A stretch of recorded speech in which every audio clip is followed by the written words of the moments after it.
control every aspect of what happens to the kids. A lot of it is very similar to domestic violence.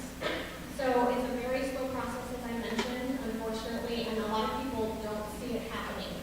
But they slowly start to convince people, especially youth, that it's fun to stay up late at night, and traffickers will let them stay out all night. It's fun to be able to drive over people's cars and let them do those things. They will buy them the things that the parents will not necessarily buy them. So if there's a parent who says, no, I'm not going to buy you those $100 jeans, I'm not going to buy you that iPhone right now, I'm not going to buy you an iPad, the trafficker will often give a child those things, and in order to slowly pull them into being trafficked. So things to look for, warning signs that you can start to look for, is if you have a young person coming home or a friend who starts showing up with expensive jeans, expensive purses, they've gotten their hair done, their nails done, and they can't really explain or don't want to explain how they're getting these items or where they're coming from. Oftentimes it's coming from the trafficker and the person who is still willing them into this.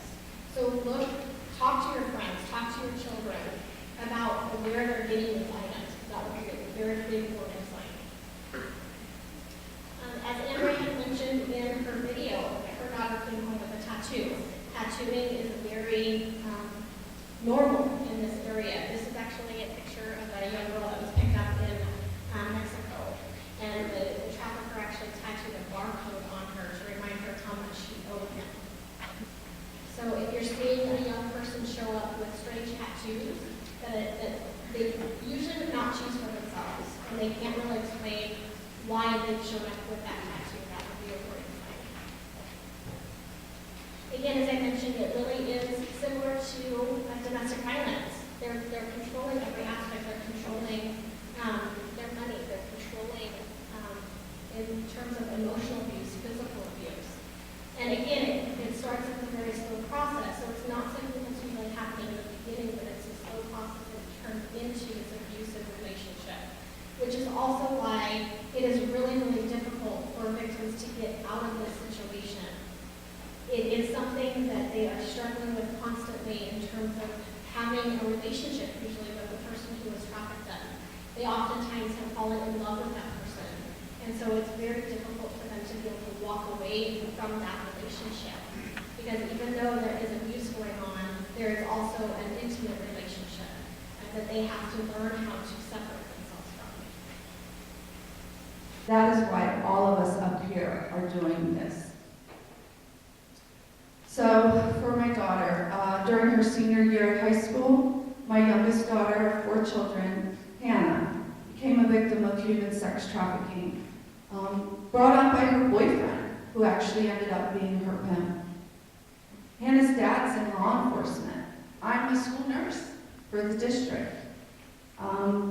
We were actively watching and trying to help our daughter. We didn't know what was going on, but we knew something as parents was terribly wrong. Her dad and I just felt maybe we had a really rebellious teenager. We were trying everything. We went to counseling. We thought it could be drugs. We went everywhere in our thinking to try to find out what was going on with our daughter. My mind went to the gutter. I knew it was bad. I just didn't go here. I didn't know it should go here. I had no idea that an intact, loving, active family could be attacked by this. It wasn't in my repertoire of things to look for. It is now. And I want to give you that to put into your repertoire before something like this happens. Use this information that all these people give you tonight as a weapon to fight for your children and your daughters. Hannah was saved off the streets by Detective Bachman, and for that we'll be forever indebted. With a lot of hard sweat, good detective work, he made a case against her pimp, who still is in jail 2.5 years later. Our family was lucky to have been given the best to work this out, but I don't want to leave it up to luck for you. I'd like you to be empowered, you students and you parents, to be empowered with the knowledge of what to look for. So again, maybe this can be prevented in your families. We were ignorant. We did not know about this. We were blindsided by this. So please become enlightened, become empowered with this information that you're given tonight. Because once vice shows up at your door, it is too late. The damage is done. Let me quickly go over some of the red flags that we saw in our home. Stacy, when Ms. Kramer went through some of the signs that you can look for, most of those signs I saw in my daughter sitting at our kitchen table, going off to school in the morning, on the weekends. By themselves, they looked like she was, again, a rebellious teenager, a normal teenager with things to work out. But if you know how to tie them all together, they point to prostitution and to human trafficking.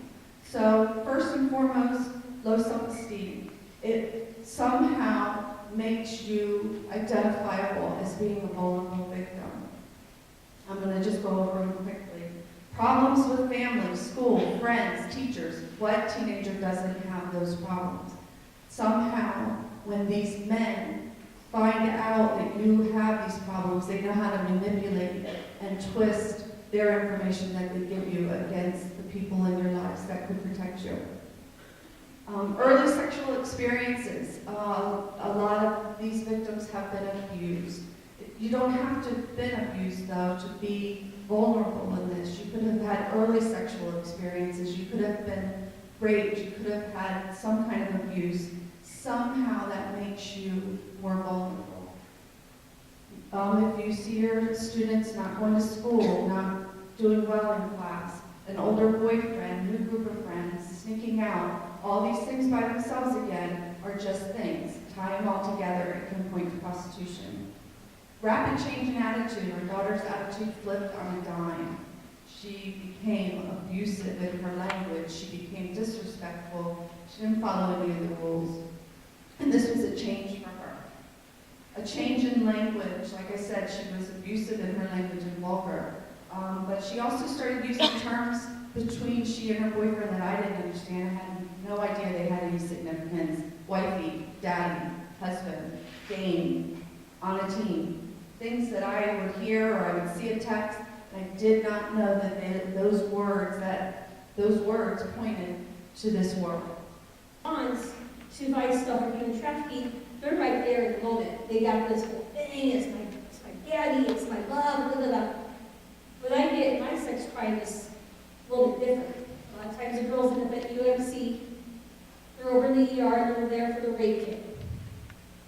Black eye, bloody lips, vagina's bleeding, or if it's a boy, his rectum bleeding because Lord knows what was put up in them or how they were beat.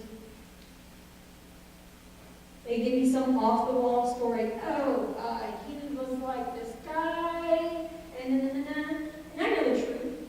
I know most likely that either A, John just rolled him out in the truck and beat him up, or the fact of the matter is that their pimp just beat them up.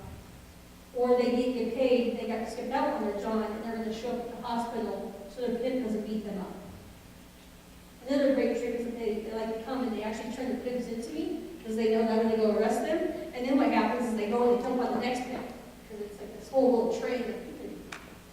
So they use me as their tool to get rid of that daddy so they can get a new daddy.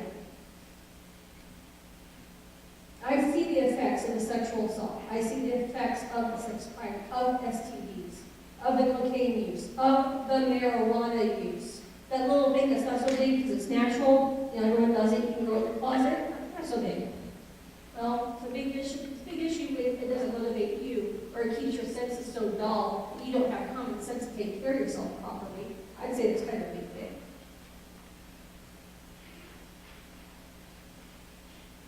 What I'd like to say is, on the other fact of it is,